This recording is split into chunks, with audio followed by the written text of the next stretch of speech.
This is page 120 in your math journal. We're going to call this one Functions and Graphing Review.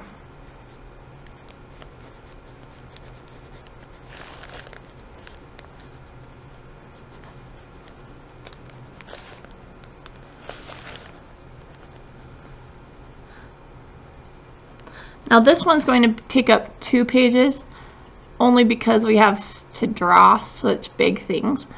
So just be aware of that as we're going. Okay? So functions and graphing review. Let's first remember things we learned about graphing. So I want you to draw fairly big. Just a simple graph. Okay, let's remember we have the x-axis. And we have the y-axis. Okay, we're going to number this 1, 2, 3, 4, 5.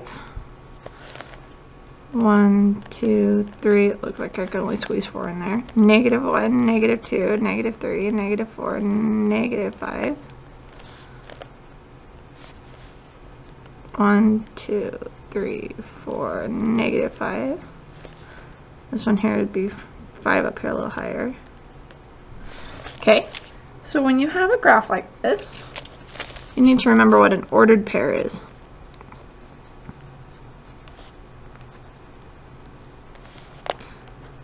X, Y.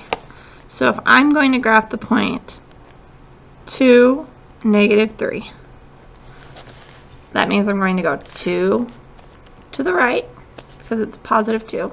1, 2. Always from the center. Let's put a little thing right here. This is the origin. 0, 0.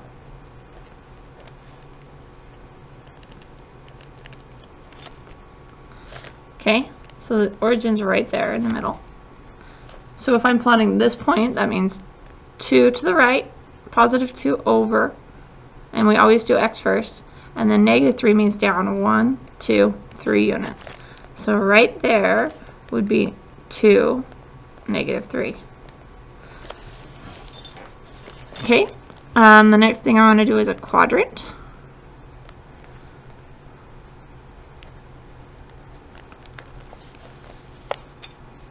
Quadrants are the 4 sections of the graph.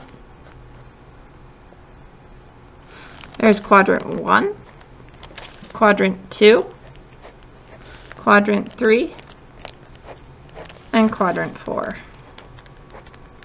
Remember that kind of makes a C shape as you're going around. 1, 2, 3, 4. This point is in quadrant 4. Anything here that is both negative and negative is in quadrant 3. Okay, and you get the idea. Okay, let's see, what else do we need to review for graphing? Actually, that might be enough. Maybe we only have to fit in one here. Oh, reflections.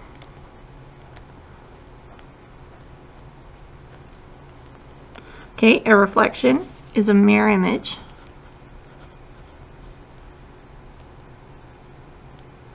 So if we're going to do a reflection of 2, negative 3, we're going to reflect this across the y-axis.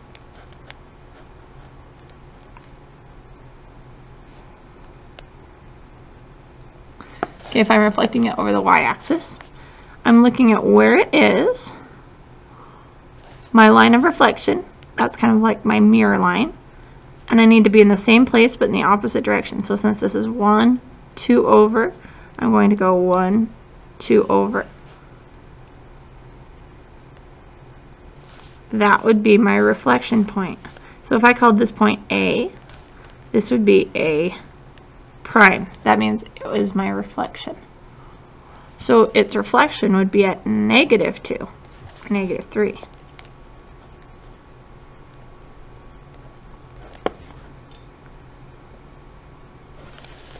Okay, just some basic things about graphing. Now we're going to go into functions.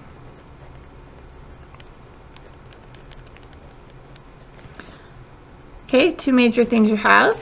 You have your input. And this is the independent variable. It's the one in control.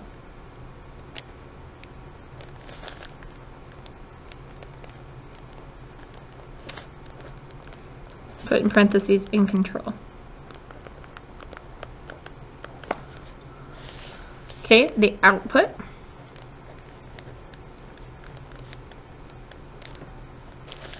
is the dependent variable.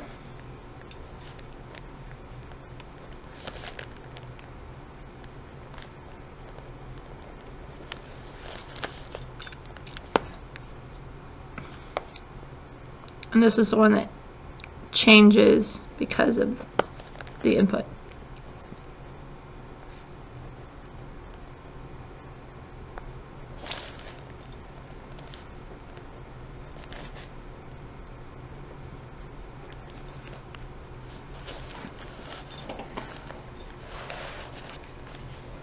Okay, another one I want you to know is the rate. The rate is how much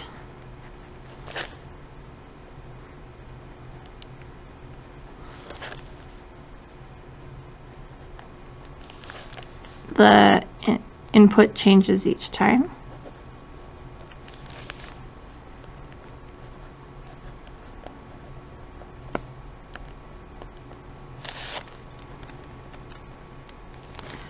Okay, it's multiplied to it.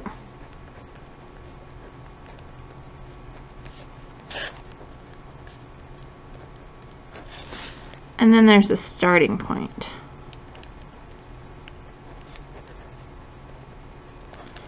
The starting point, well, it's where the function begins.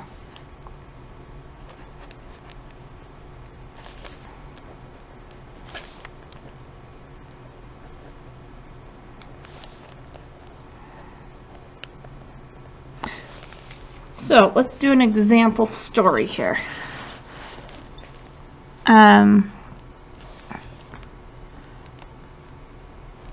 Ramona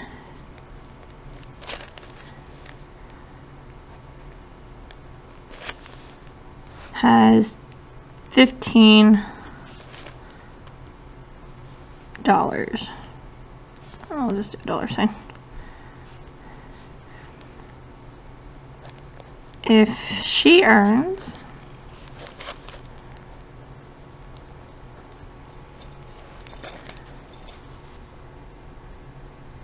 $11 each day at her job, how many days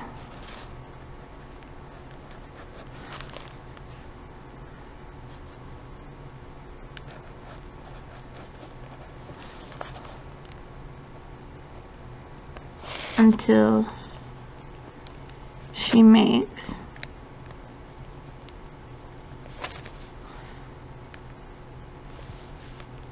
X dollars, or let's do Y dollars.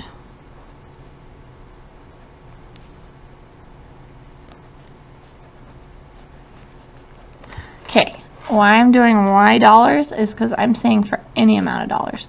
So I first need to find my starting point. Where does her money start? So Y equals, we need to define our variables here. So Y is going to be total money.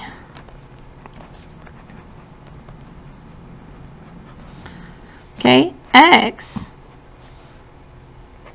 so this would be my output. This is what happens because she works. X would be the input, and what does she have control over? How many days she works. The days control the situation. And it could be any variables you want, except for Y was stated here. But X and Y, it could be D and M, whatever. But input to output. So what do I need to do to the input to get the output? I need to take the days. First of all, I'm starting with Y equals, so how do I get my output? My starting point is 15. She already has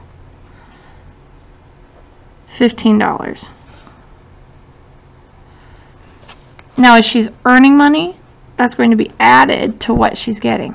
She's going to get $11 each day. That's my rate. But she gets $11 for each day. Each is a sign of multiply, and I'm multiplying it by the day as well. X is what we use to represent days. So here would be a function rule.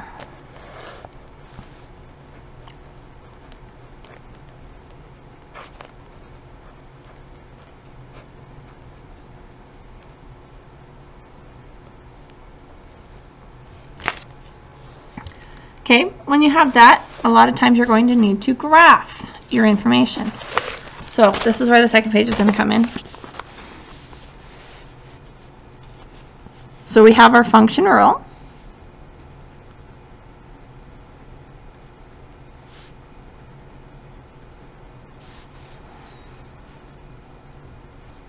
Y equals 15 plus 11x. Okay, now we're going to do a table, a function table. You put your input and your output. Sometimes it's a t-chart. It could be up and down or sideways. I'm just going to do it sideways. So, in this case, x is represented by days, and y represents the total money. So, after 0 days, that'd be the start. She's worked 0 days. She has $15. She works 1 day. Then I have to add 11 to that.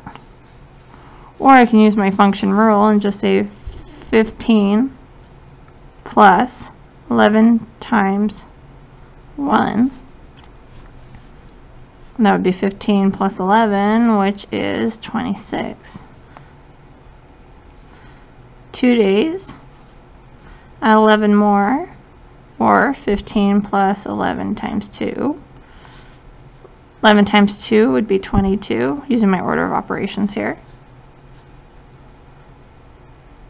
But notice it's changing as x changes, y changes. That's what makes a function.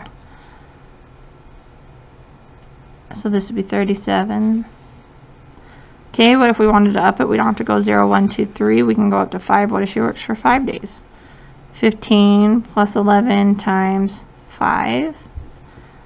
5 times 11 is 55. 55 plus 15, 60, 70. Okay, if it was 10, 15 plus 11 times 10, so that'd be 15 plus 110, and that would give me 125. All right, you're getting the idea now. Okay, and then we graph it. I should have made a little more space here, but we're going to make a little graph over here. In this case, she can't have negative money, so I'm only interested in the first quadrant of the graph. Okay, x is the input, so in this case it's going to be days. Y represented money. So I want to go up to 10 days. So 1, 2, 3, 4, 5, 6, 7, 8, 9, 10. I need to label it. 0 is always in the corner. I'm just going to do by 2's here.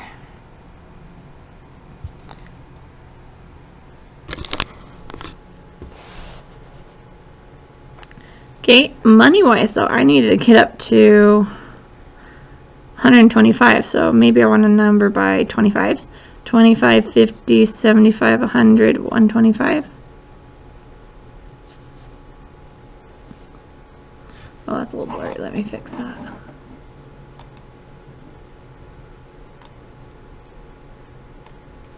Okay, so if we do that, 25, 50, 75, 100. Okay, So 0 days, I'm at $15, so 15 would be about right there. 1 day, 26. 2 days, 37. We moved up to 5 days and we had 70, so that'd be about right there. Notice how it's making a straight line. Now our graph isn't perfect, but it's close enough. 10, 125. So anywhere on this line,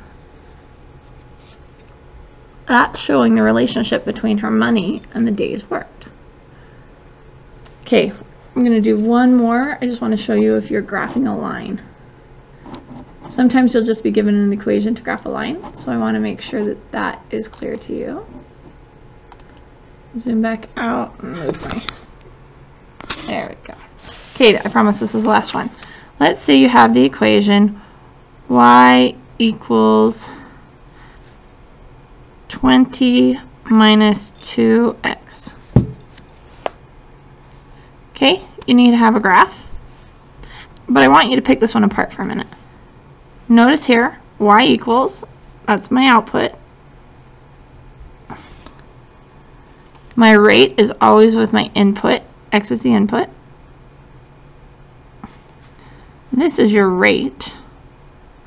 Notice it's decreasing. Up here, this one increased because it was positive change. This is a negative change. It's going down, and this is the starting point. Okay, we're going to make a t-chart.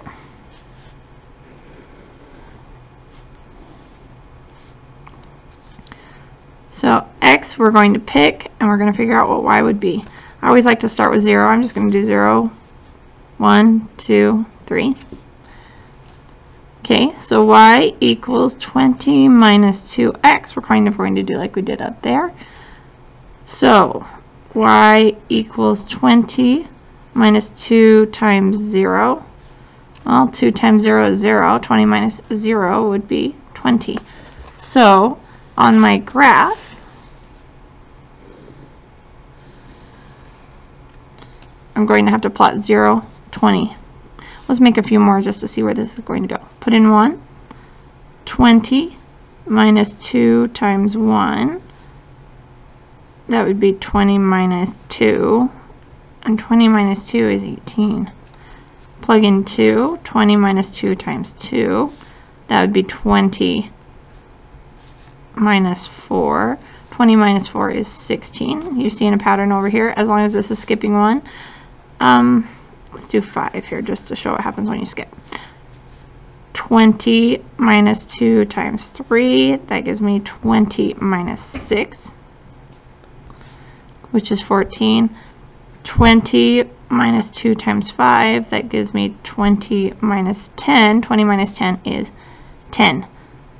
So x and y, that's a point. So I need to go up to 20. I don't want to number that far. I'm just going to number by 5, 10, 15, 20, or I could do 4, 8. Let's do that one. 4, 8, 12, 16, 20, 0, of course, in the corner. Now notice I don't have to label this one like I did before because I don't know what this is. I just have x and y. So this is the y-axis, this is the x-axis. Okay, 0, 1, 2, 3, 4, 5. 1, 2, 3, 4, 5. These have to be labeled evenly, but the x and y can be labeled differently. So 1, 0, 20. So I'll go to 0, 20, plot that point. 1, 18. 1, 18 is about halfway between those two. 2, 16. 2, 16. Okay, that's not evenly spaced. I should have done a little bit better on that. 2, 16. 3, 14. Ooh, I didn't space this well at all. Okay, I need to fix this. 1, 2. I spread those out way too far. 1, these need to be even. 2, 3. See, I'm trying to make them a little even, more even space. Oh, that's bad. Sorry, guys. 3, 4, 5. We'll just go that far. Okay, they're a little more even spaced. So 2, 16, 3, 14, 4, we didn't have, 5, 10 we did have. If I had perfect graph paper, this would line up nicely, but that's the problem with trying to make your own graph. But you can see it's decreasing here. This is a negative function. Okay, I think that's about all we need to review.